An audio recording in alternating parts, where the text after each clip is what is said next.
tarde, meus irmãos e irmãs.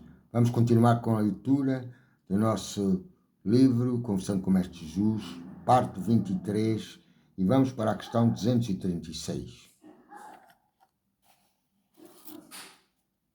Pergunta: após a tua morte, é verdade que a escuridão envolveu a área de Jerusalém? Houve tremores de terra e as rochas se fenderam, abriram-se os túmulos e muitos corpos de santos que estavam mortos ressuscitaram? Está em Mateus 26, 51 e 54. Talvez um pouco exagerado, não achas? Mau tempo estava, mas daí ao restante se poderia dar um ar de misticismo da minha grandiosidade ou de ser realmente o Messias. Pergunta 237. José de Arimateia pediu o teu corpo a Pilatos para o sepultar e ao descê-lo da cruz envolveu um lençol e depositou-o num sepulcro talhado na rocha, onde ainda ninguém tinha sido sepultado. Está em Lucas 23, 53. Maria de Magdala, Joana e Maria, mãe de Tiago, foram ao sepulcro ao romper da alva, romper do dia, romper da aurora, levando os perfumes que haviam preparado, e encontraram a pedra do túmulo removida, e entrando não acharam o corpo do Senhor Jesus. Lucas 24, 1, 3. O que aconteceu ao corpo do Mestre? O meu corpo foi teletransportado para uma nave-mãe alienígena, com o propósito de este se não tornar motivo de disputa. Pergunta 238. Lucas ainda nos diz que no sepulcro estavam 2 homens de trajes resplandecentes. Então disseram às mulheres que o corpo tinha ressuscitado, conforme anunciado que ressuscitaria ao 3º dia. Qual o significado de ressuscitar? O corpo foi teletransportado. Ressuscitar era subir ao céu. O meu próprio corpo seria ressuscitado, levado neste caso para uma nave-mãe alienígena. Questão B, pergunta: não creio que o corpo físico pudesse andar, certo? Não.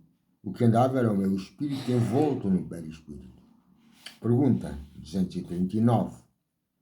Na aldeia de Emaús, o mestre ficou com 2 homens aos quais lhes tinha aparecido na estrada.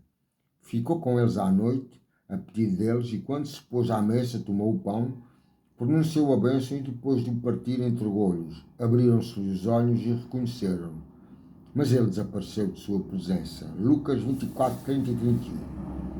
Existem aqui 2 circunstâncias. Um corpo espiritual tangível. Resposta: sim, um corpo espiritual tangível. Desaparecimento porque era espírito? Sim. Não poderia ser de outro modo. Pergunta 240. Semelhante situação ocorreu com os apóstolos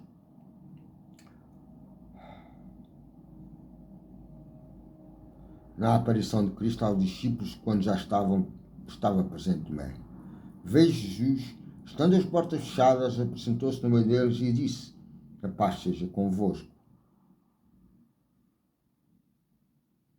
Depois disse a Tomé: chega aqui o teu dedo e vê as minhas mãos. Aproxima a tua mão e mete-a no meu lado. E não sejas incrédulo, mas crente. João 20, 26 e 27. Existe aqui uma só situação de que Cristo estava tangível, podendo passar pelas paredes, correto? Estava tangível, mas era espírito, como atrás disse. Questão 241.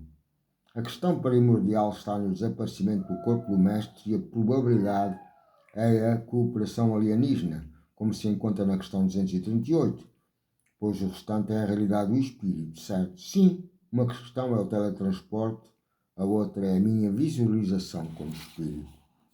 Pergunta 242. Existe ainda uma outra questão que envolve o desaparecimento do corpo e que teria envolvido uma desintegração atómica. Foi desintegração atómica? Não. Foi teletransportado. Porque desintegração atómica, se meu corpo seria levado por meus irmãos alienígenas, como estava previsto.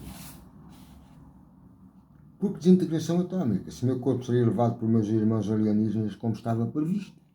Uma resposta em um tom de interrogação. Pergunta: o sudário de Turim é o lençol que envolveu o mestre? Sim, era o lençol que me envolveu. Questão 244. É muito importante. O sudário de Turim é o lençol que envolveu o mestre. Ponto final, parágrafo, está dito. Pergunta 244.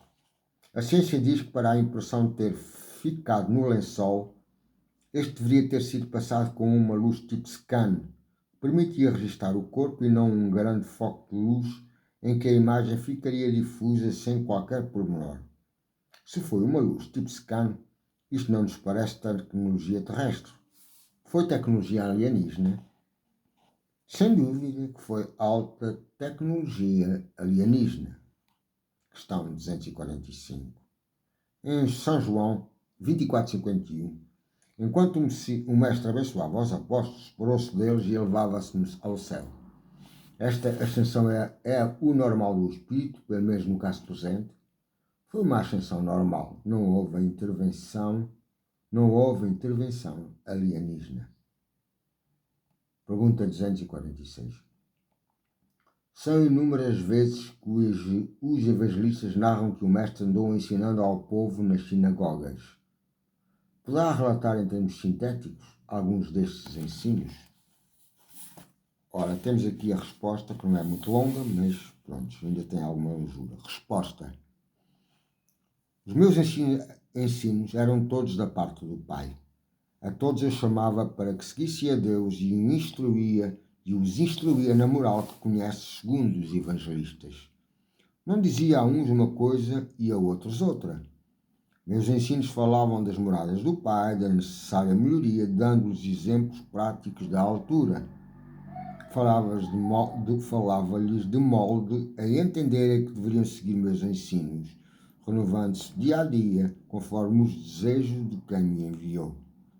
Os meus ensinos variavam entre as escrituras e as coisas do dia a dia, para que entendessem o amar a Deus sobre todas as coisas, amar o próximo e perdoar aos inimigos. Falava-lhes das moradas do Pai, da nossa origem divina e de sermos filhos de Deus. Falava-lhes da melhoria que deveriam fazer diariamente, segundo os ensinamentos que lhes ministrava. Curava-lhes enfermidades e expulsava espíritos impuros. Mas era na palavra das Escrituras que os ensinava para que entendessem a vontade do Pai. E nesse entretanto lhes ensinava as Escrituras em espírito e vida. Na minha pregação ao povo lhes dei ensinamentos, muitos deles baseados na experiência que tinham ou que faziam no dia a dia para que melhor a entendessem. Mas era um povo que sempre estava à procura de um milagre, de uma cura, da expulsão dos demónios. Eram pequenos em entendimento, mas minhas palavras lhes ficaram gravadas na mente, por isso me seguiam, me queriam ouvir. Nada se passou diferente do que fiz quanto as Escrituras relatam, particularmente os evangelistas, como conheces. Ok, e terminamos aqui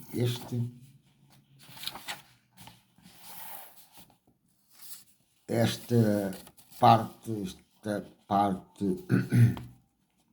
23 do livro Conversando com o Mestre Jesus, e vamos iniciar no próximo a questão 247, a terceira parte. Bom, até já!